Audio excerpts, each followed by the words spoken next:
Hello there, and welcome to the Impact Zone podcast.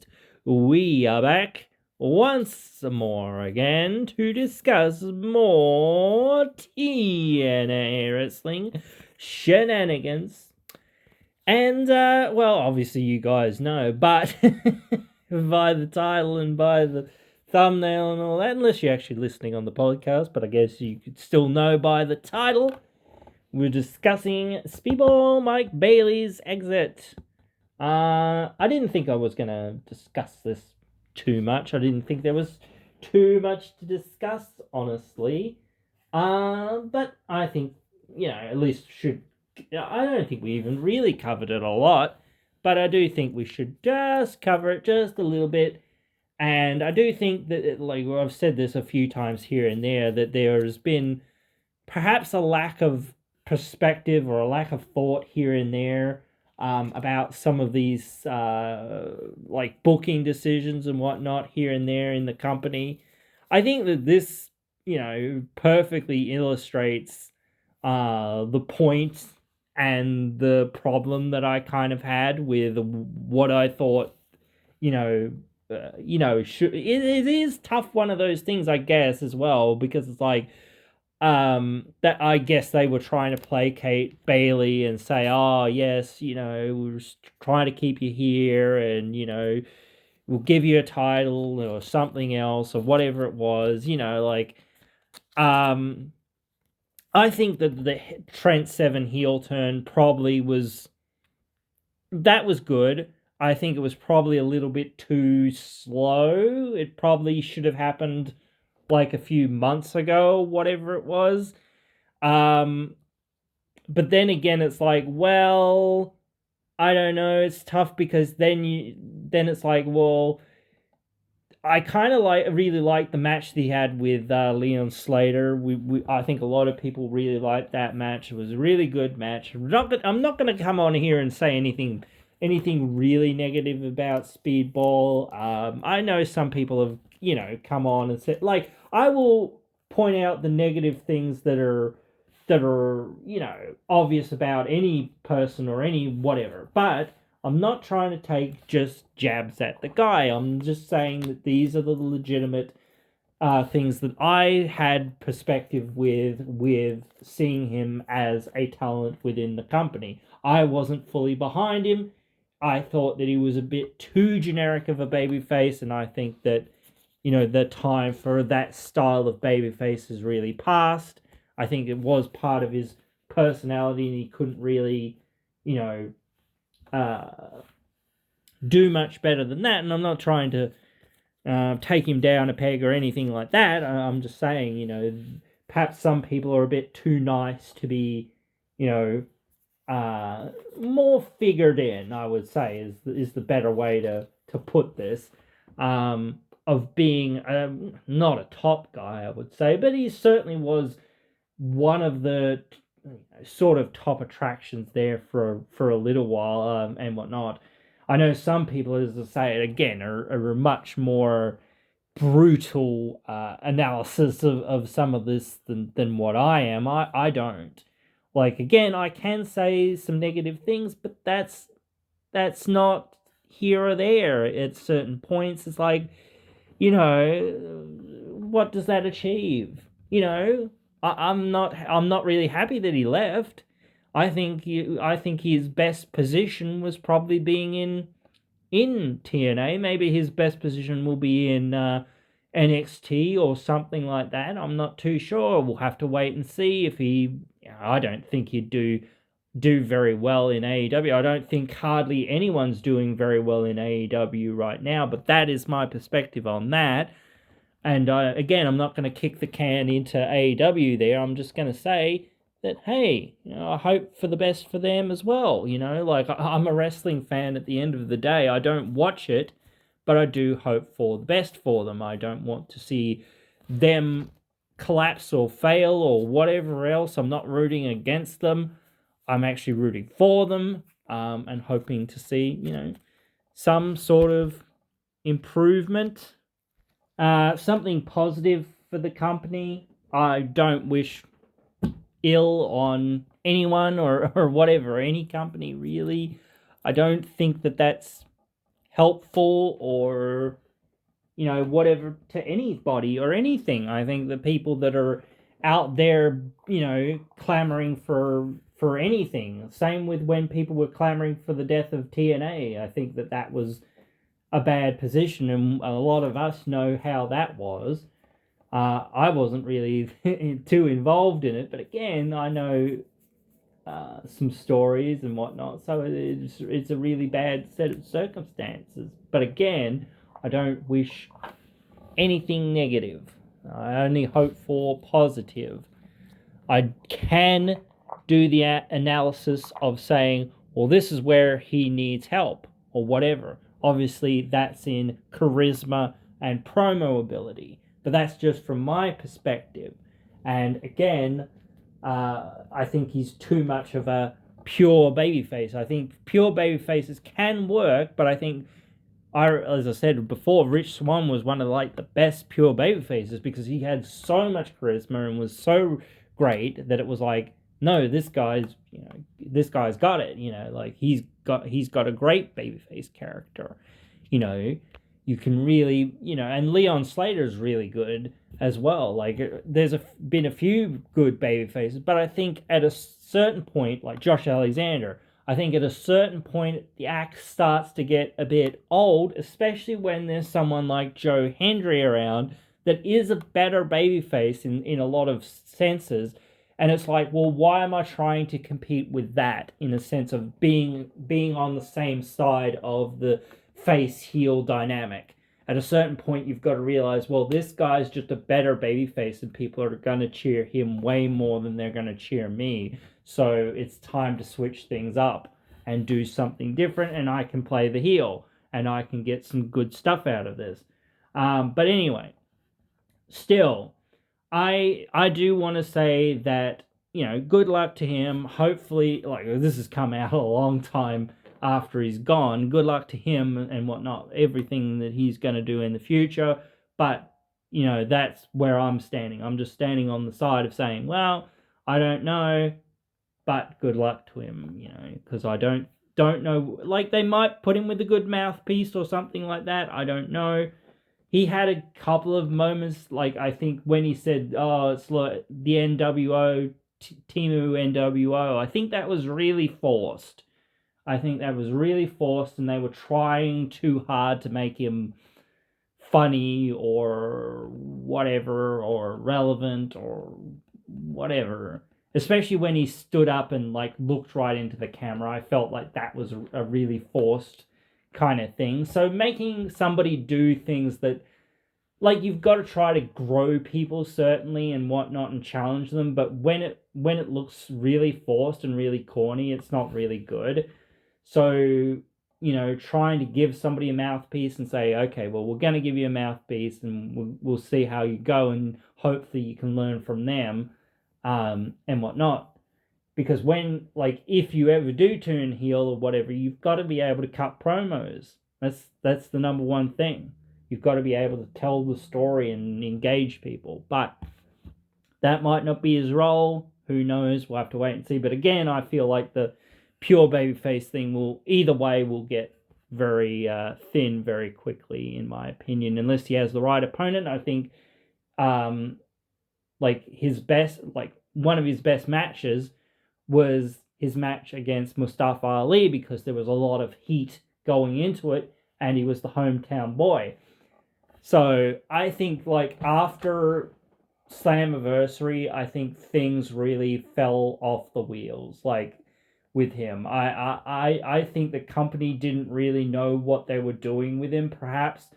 I don't really know, and perhaps that was because they were like, oh, we expect you to go to WWE NXT or whatever and show up over there with the title or whatever and do this stuff or whatever.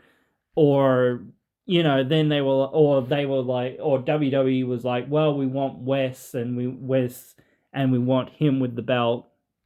I don't know, but again, maybe that was it, and they were just like, okay, kowtowed to WWE saying, hey, we want him with the belt, and they put the X Division title on him, and it was like, oh, well, we don't want him to have the title when he faces Wes. So it's like, or Wentz, whatever. They're both of their names are really similar. You guys know who I'm talking about. But anyway, they were probably like, oh, we don't want him to lose while he's the champion. I don't know. It is crazy. Or maybe they wanted to put the title on him just to say, oh, he's the first guy to hold a TNA title and the TNA X Division title on NXT TV. I don't know. Whatever it was, I felt like that was probably a bit of a misstep. I would think I like Wes fairly much, and I think that he could be a good prospect as a single star as well. But I don't know. I think that they're going to keep him as a tag team guy for a fair while. I think that now that Bay is injured and potentially injured for quite a while, Ace might fall into being a single star for a little while. And that's not bad because he has been a single star and whatnot. And a lot of people kind of wanted to see if he could rise up the ranks and become one of the top guys in the company and whatnot. And that sort of thing. So, but anyway, no, I think that the planning of his exit should have been more planned better. I think. I don't know. I think that the title Moose winning the title, Moose could have won the title off of Wes, or Wentz, whatever. So I don't see the problem in that. But then again, it's like, well, I don't know whether the timing really stacks up. I don't know. It's tough to say. It's still sort of hot potatoing the title, but maybe not as much. Yeah, I don't know. But again, it does feel like very much that, they, like, when Trent Seven turned on Bailey and just gave him a low blow, and now he's gonna pretty much not be seen ever again. It's like, well, why? Just because he got low blowed? Why is he never going to be seen before? Again, whatever. Like, even if they're saying, oh, well, we know you want to leave, and we know you probably don't want to put in, too much more here. You just want to go. We understand that. But we at least want you to put over 7 or whatever. Or something like that. I'm sure that probably did come up, but in thinking about that, they should have known that. They should have gone, okay, we know you're, again, in the time-honored tradition of what professional wrestling has been and what it will be, in my opinion, or should be, this is nothing personal. If you're on your way out, well, what you've got to do is put, not everyone, but a lot of people over on your way out. And actually, this is happening with like 2 or 3 people. This is happening with Josh Alexander and Jordan Grace, and it sort of should have really happened with Bailey as well.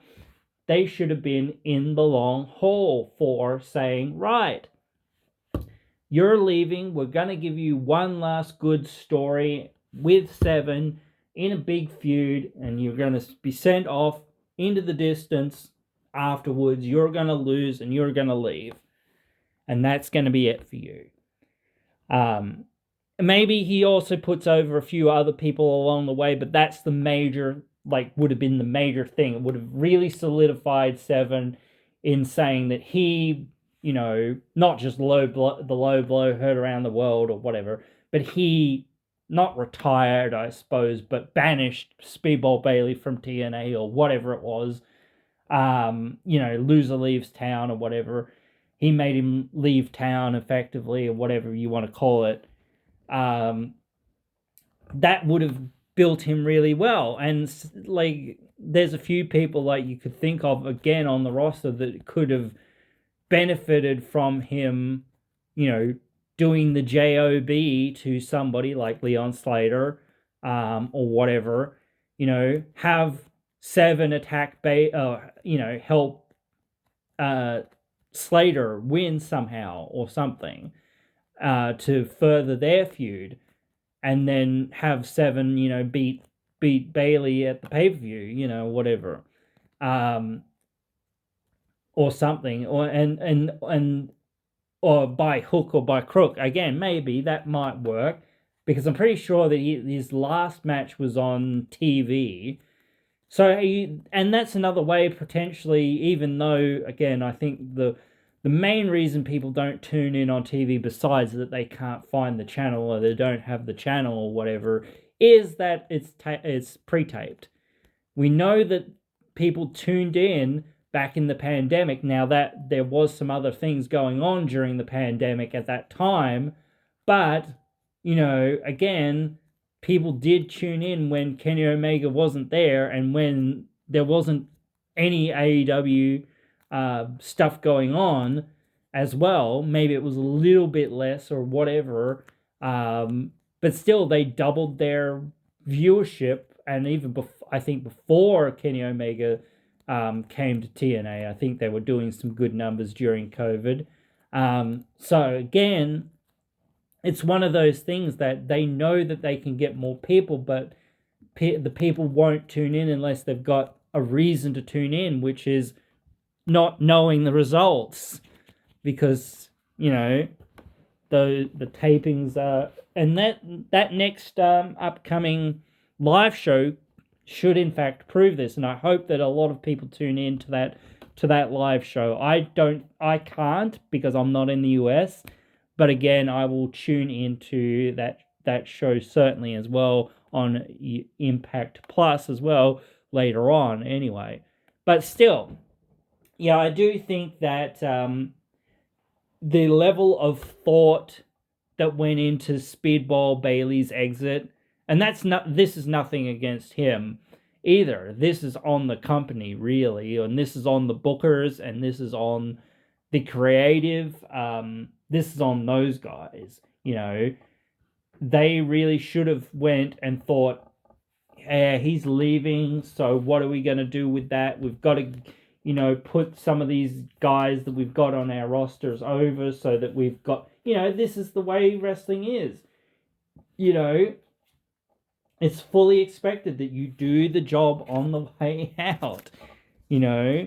It's just one of those things. You put people over. You're leaving? Well, now we've got to fill your slot on our roster with the people that are going to be here. So you need to job to these people so that they can feel like, well, this guy just beat Speedball Bailey, even though it was he was leaving or whatever, and he was on the way out, and people know that. But still, he beat him. He can say that. He beat the 2-time or 3-time, whatever, X Division champion and one of the better wrestlers in the company. So that's the point of it. The point is to say, hey, I beat that Speedball Bailey guy. He was a pretty big deal. And I sent him packing. So that process is just a thing that they should have, really came to. He should have lost in the middle of the ring, 1, 2, 3, or tapped out, or whatever it was, and then strode off into the sunset. They should have gave him a big story that really, sent him on his way, and gave other people, especially Trent Seven, I guess, big momentum going forward, and more legitimacy. And I honestly still think that Trent Seven could be top level. Like, he could be main eventing with against Nick Nemeth at some point, potentially, even potentially fairly soon, maybe, just because there's not that many other challengers.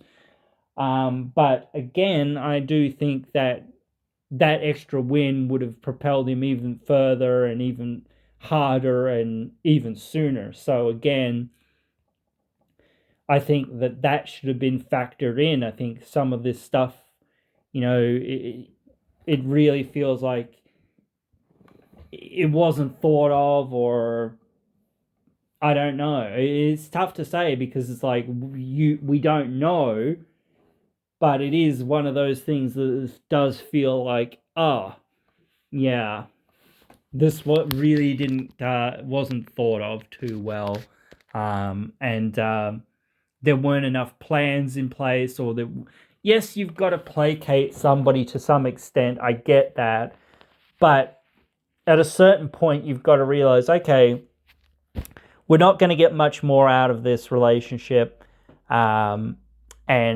what is, again, what we need is we need our talent that are going to be on our roster and going to stay here to feel like they're a big deal. And even if the fans know, hey, this guy was on the way out or whatever, and he's just doing the job on the way out, okay, well, that it's the same thing. It's like, I think next week, I think it is, or this week, Jordan Grace is facing Tasha Steelz, and it feels like, oh shit, maybe Steelz will actually win the match against Jordan after being a jobber for the last couple of years or whatever it's been. Because now it looks like Jordan's leaving, and it looks like Josh Alexander's potentially leaving. So it's like, and he just did the job to a whole bunch of people. But again, it feels like, well, what's next for him, And he's leaving in February. I feel like it's like, well, they've got to get something big for Genesis for him. And what's that going to be, Because he's got to leave town, effectively, same sort of thing. He's got to be removed from the roster somehow in storyline, and somebody's got to do it. So giving that win, that legitimacy of, sending Josh Alexander, potentially the face of the company, out, even maybe if it's Trent Seven, I don't know. You could think about that potentially. You could send him out as a face, maybe. I don't know. Whatever, it doesn't matter. Whatever you guys want to do. But again, just thinking that, what is the goal? What is the goal? What is the goal? And thinking, okay, who are we going to do that with? How are we going to do that? Like, I don't know when Jordan Grace's contract ends. I'm assuming it's fairly soon. I actually think it's about the same time as Josh's from memory. So I would say February. So again, you've got to start thinking about something big for Genesis. And I kind of actually want to see Jordan and Danny Luna one more time. I kind of want to see Danny Luna overcome Jordan somehow, some way. Because I think they've had like a couple of matches. I think they had one in the UK. They had one on a taping that they just aired just recently. So it seems like there's an almost innate little story there that they could pay off that feels like, that'd be a nice little, callback. I think Steelz makes some sense to me. But I don't know. I almost feel like I don't want to count my chickens before they hatch type thing, because like they could just be again feeding Steelz to Grace in that role that she's been in for so friggin' long, that it's like, okay. And to me it does feel like Steelz needs a win, because it's like, well, we need more people to face, Marsha. So it's like, well, not only do we need Jordan to lose, because, we've got to get from A to B to C or whatever it is. We've got to get that next thing. I kind of feel like almost like Rosemary's lingering in the background. And I don't know whether she's going to challenge at Final Res, maybe Genesis. I don't know. It kind of feels like Tasha's going to challenge at Final Res potentially, so she's obviously not going to win there. But again, it feels like she could challenge there, and then you get Rosemary at Genesis. I don't know. It's a bit odd. I don't know. I still kind of want to see Havoc come back and just lose to Rosemary, because it feels like she, again, still feels like she hasn't really won a whole lot of important matches on TV or whatever to make her feel like she can with her character, so she doesn't need a lot, but just one little win like that would be a big deal, and it'd be a nice little story to tide her over for a little while or whatever. I don't know what she's doing. I know she's been in Mexico and whatnot, but they just were at WrestleCade, so I'm assuming she's floating around or been around, or she was under contract, I'm sure. And it's like, well, where is she? She's not here. So it's like, what's she doing? Surely she can come in for a little taping or something, and then go back to whatever she was doing after that. So I don't know. But again, getting back to that process now, not just with Bayley, but with with the rest of the locker room, it does feel like sometimes it is a bit of a shit show. It's not like it's a bad show. I'm not saying that. I'm saying sometimes it's like, I don't know whether they know what they were trying to achieve. I don't know. Or they were trying to achieve something, but then plans changed or whatever it was, So that's what I mean. It's like, you need to make one, and yes, you need to be able to react to things that do change, because like Joe Hendry got mega over and they decided to change that trajectory on Joe, which was a good call. But like ultimately, not like I've said this before, like I think like they are eventually going to capitalize on it, hopefully. But again, like a lot of people do feel that perspective of, well, you should have just capitalized on it in the first place and not gone down this other rabbit hole of like, oh, well, what's he going to do now? And is he really going to do it? Or, and I think people have cooled off a little bit on him because he felt like he had all the momentum in the world. But it's kind of like, I don't know. It's a very tough, like, art is subjective. We're like, we all, like, the only reason why we criticize, or I do, this sort of thing is to try to make it better. I don't try to criticize them in these bad decisions just to say, oh, they did a shit job and blah, blah, blah, and all this or whatever. No, I'm trying to say this wasn't what I think it should have been, and I think more thought should have gone into it. I think that, like, if they had have tried to do this, or if they had have tried to do that, or if they had have just, let's wait, let's just process this and think, okay, where are we going? Why are we going there? How are we getting there? Etc.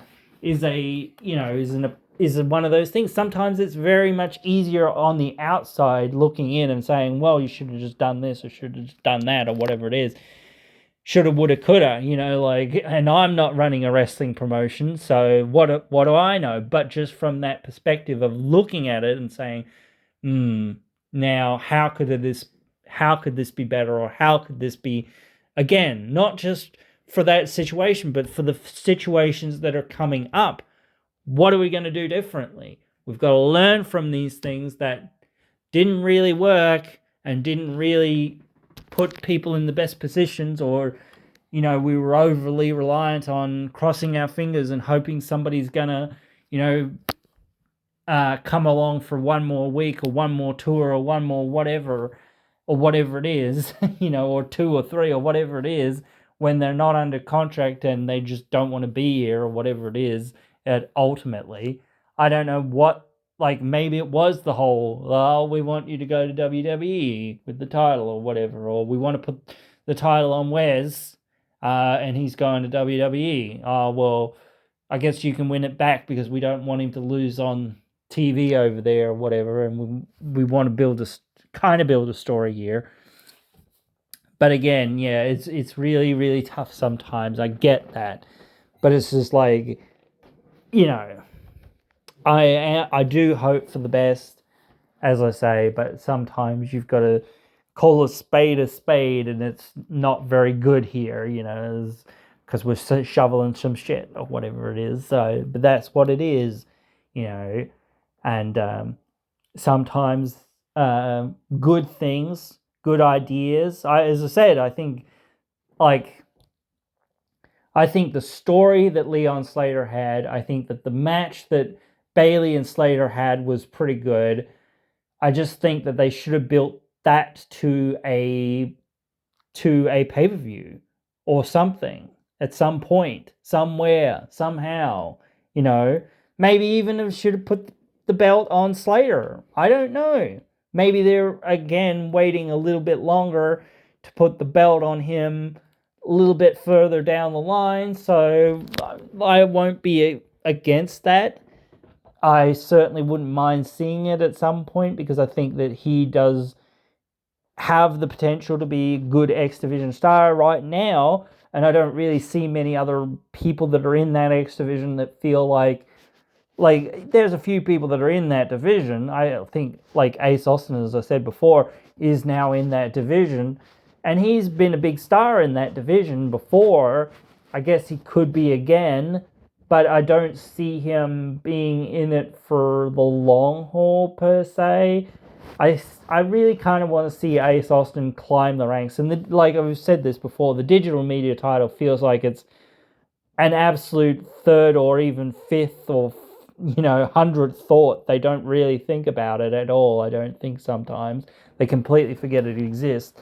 They forget it exists more than they forget that the women's tag team titles exist, and those are in a shit show too. So it's like,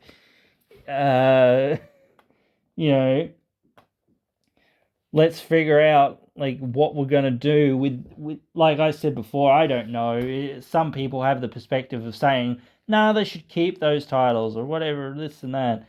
I don't think they should at all. I think they should just let's do something else. I don't know. Tough to say, I know, but it's just one of those things of saying, well, it's not working. It's too much. All that. Let's just cut the band-aids off and call it quits, and we'll come back to just like singles wrestling and whatnot, and we'll see how that goes, and then we'll go from there. And yeah, I don't know. It is a tough decision to make, and in that and whatnot. So I get that they don't really want to do that, but it's just like, you got to do something, guys. And you kind of got to do things sometimes that you don't want to do, because it's like, well, we're in this position, and we're in this position because we have to make decisions. These are the decisions that we have to make. You can't avoid or forget that this is the situation. You've got to be aware of all the responsibilities that go with effectively being a booker. So as I say, it is a really tough thing, and it's really easy sometimes for me, who's not there and not in it. As I say, when some people say, oh, they're stupid or whatever, this is shit, that's shit. No. That's not what I'm saying. I'm just saying, can we find a way? Can we make it better? What could be good? Why was this good? Why was that bad? Not just, it was all bad, it all sucked, blah, blah, blah. No, it wasn't. There were good bits, there were bad bits, there are bits that were in the middle. How can we look at some of these things, learn from them, grow, and say, okay, well, how can we be better next time? Or whatever. Or why was this the thing? Why was this not a thing or whatever, like, again, getting into that perspective of, okay, why did this happen? Why didn't that? Why wasn't this thought of? Or why, like, making sure that we have that perspective, because again, like, we're about to have to go through some of that again. And making those decisions again for the future, we've got to take the lessons that we've learnt from this situation and from other situations that are similar. I know that perhaps that's because, you've got more time with Jordan Grace and you've got more time with Josh Alexander in some ways. But then again, as I said, if you had have said, okay, let's, do this in a different way. Let's have Wes lose to Moose. Let's have Bailey and Seven go into their own feud. I don't know, you could still have a match somewhere in there. I don't know, with Slater. I don't know. But again, like, it's a tough set of circumstances, and then just, yeah,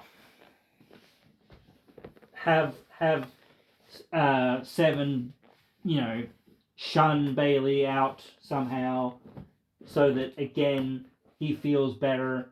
You've got to do these things. You've got to plan these things, and if you have to make sure your talent understand this is what we want to do. This is what we want you to do. This is why we want you to do it. It's not just about you or whatever. No.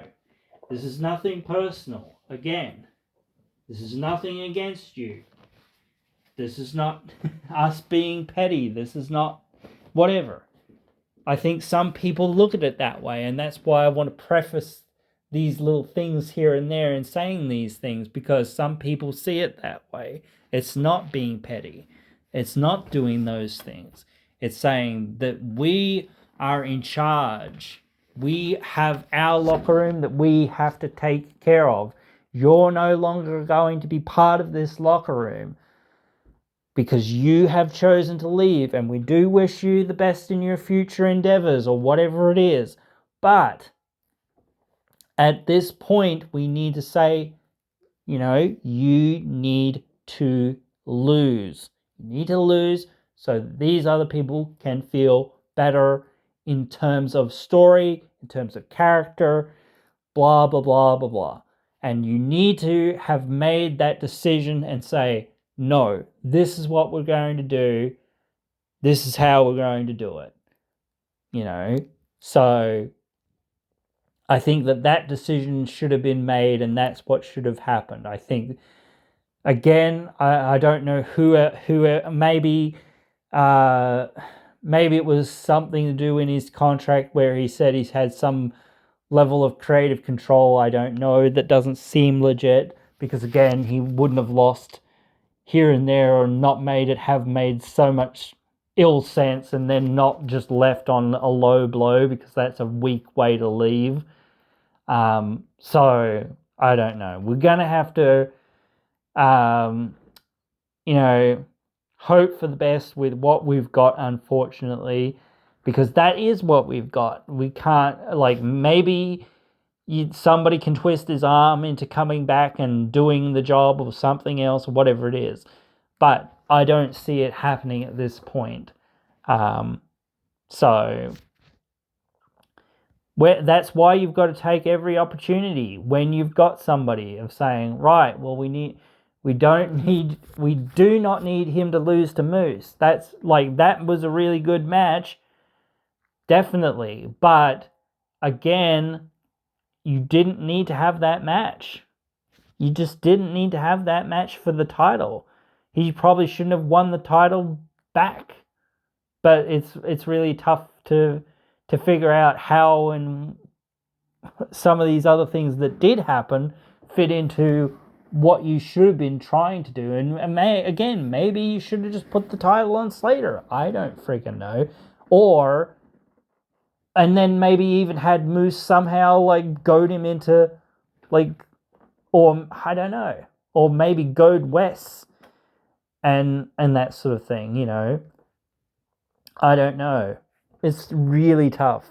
Or have Wes and Bailey, not Bailey, and Leon, and then have Moose somehow go Wes, and then have Moose beat Wes. I don't know. Again, there's a lot of moving parts that I don't know whether that really lines up too well, but, it's something. It'd have to be after Moose's match with Nick Nemeth. Did he have his match? Should look it up. Because I can't remember if he had his match before Josh Alexander. No, Moose had his title match after Josh Alexander at Victory Road. So, yeah. Don't know. Interesting. Very interesting. But again, I guess that's, looking ahead to saying, well, that's trying to build for Hendry or whatever. But I don't know. It's tough because it's like, bro, I know. Because you don't want to flip-flop the titles too much, but it's like, I don't know. I really don't know. But, yeah.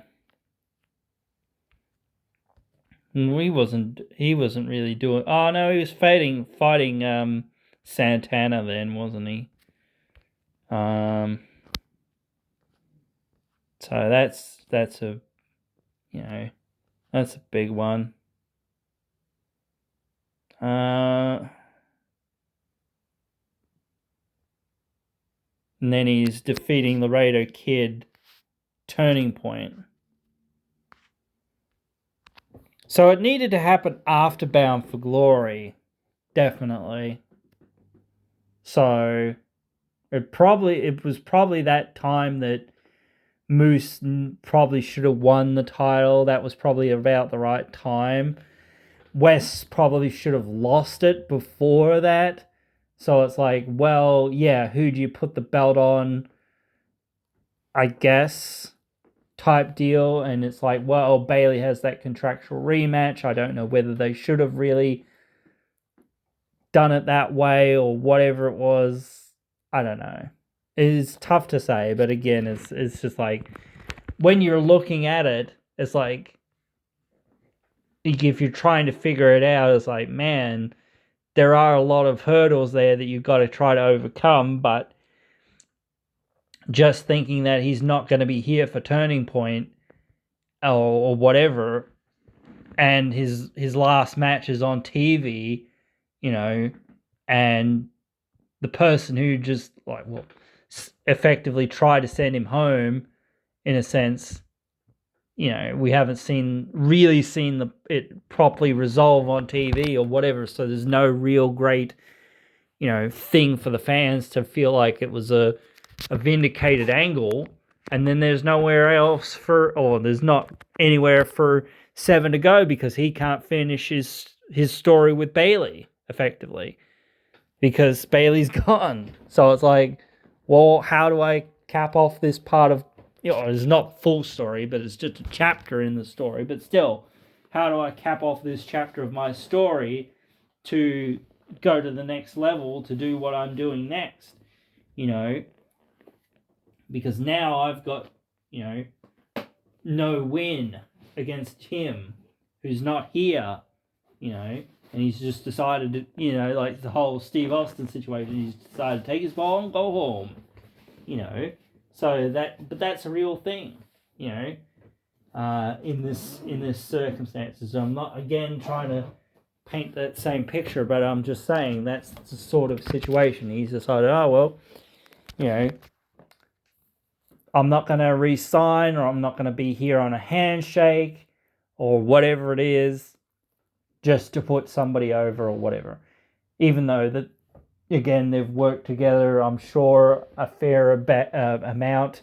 And that's what you should think about, I'm sure they brought it up was, hey, you've got to think about the people that you work with, not just the promotion, which, again, you should always do the right thing by the promotion because they're the ones that give you these opportunities. The fans do make you in some ways, but again, it's also the company that puts, the momentum behind you and gives you the platform and whatnot to achieve these things and to do these things. So, but yeah, no, guys, I think we're at the point here where,